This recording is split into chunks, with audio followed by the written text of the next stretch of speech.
औरंगजेब के शासनकाल में विवाद चल रहा है। देखिए, जिस तरीके से बिना मतलब के इस विवाद की शुरुआत की गई है, हर कोई जो इतिहास का जानकार है वो जानता है कि उस दौर में औरंगजेब के शासनकाल में क्या क्या घटनाएं घटी थी, कैसी कैसी यातनाएं दी जाती थी, उनके खुद के संबंध अपने ही परिवार के लोगों के साथ क्या थे, कैसे थे।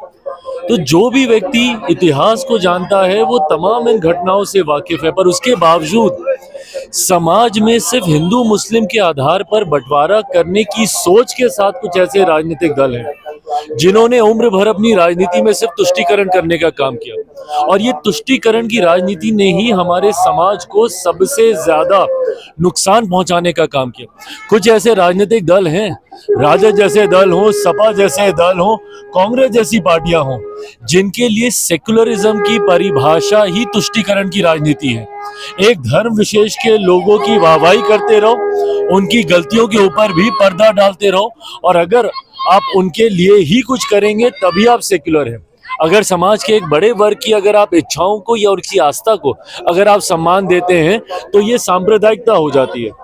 पर आपका सेक्युलरिज्म तब ठीक रहता है अगर आप एक धर्म विशेष के लोगों की गलतियों पर भी पर्दा डालें और उनकी वाहवाही करें, तो ये सेक्युलरिज्म है।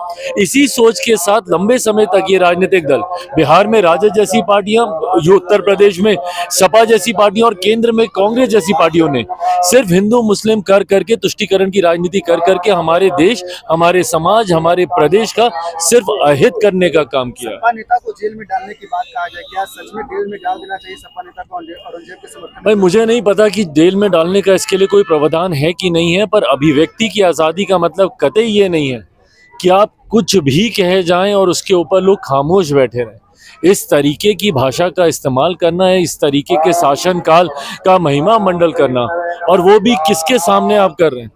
क्योंकि एक ऐसी फिल्म आई है जिसने मराठा समाज के एक बड़े योद्धा को, उन्होंने उनकी बातों को, उनके कार्यकाल को सामने रखने का काम किया, इसीलिए आप ये तुष्टीकरण आप करना चाह रहे हैं। ये सोच गलत है, इस तरीके की भाषा गलत है, अभिव्यक्ति की आजादी में कतई इसको नहीं गिना जा सकता। आपके सहयोगी जेडीयू के नेता समर्थन कर रहे हैं, कुछ विरोध कर रहे हैं।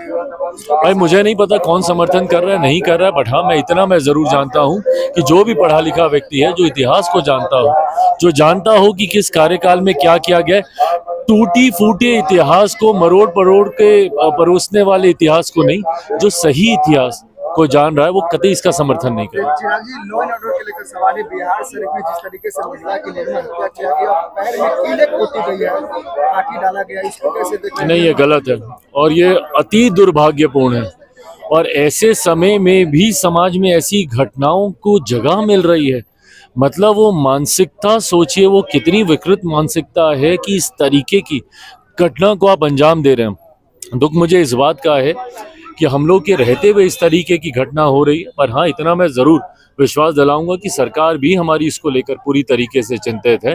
दोषियों को सख्त से सख्त, कड़ी से कड़ी सज़ा दी जाएगी, ताकि भविष्य में कोई इस तरीके की घटना को अंजाम देने से पहले कम से कम डरे। तेजस्वी यादव ने एक गंभीर सवाल उठाया कि अगर हमारी सरकार आती है तो मीरा जैसे जो गाड़ी वगैरह जो व्यवसाय करते हैं उनको जो है कि शराबबंदी कानून से अलग रखा जाएगा, इस पर क्या कहें? क्योंकि विशेष करके जो कि दबे कुछ लोग इसी को काम करते हैं, मीरा जैसे गाड़ी वगैरह। देखिए, मेरी खुद की पार्टी और बिहार फर्स्ट, बिहारी फर्स्ट इस बात का समर्थन करती है। हम लोगों ने हमेशा से कहा है कि जो नीरा है, ताड़ी है, उसको कतई आप अल्कोहल के अंदर आप नहीं ला सकते हैं, क्योंकि ये प्राकृतिक पदार्थ है। इस बात की पैरवी हमारी पार्टी भी करती रही है, गठबंधन के भीतर भी हम लोगों ने इस बात को रखने का हम लोगों ने कार्य किया है, और मैं मानता हूं कि कल को जब बिहार फर्स्ट, बिहारी फर्स्ट के समर्थन की भी सरकार आती है, हम लोग भी नीरा, ताड़ी और एक बड़ा समुदाय जो इस व्यवसाय के साथ पीढ़ी दर पीढ़ी जुड़ा हुआ है, उनके बातों को, उनकी सोच को सम्मान देने की जरूरत है। प्राकृतिक पदार्थ को कतई अल्कोहल की श्रेणी में नहीं लाया जा सकता।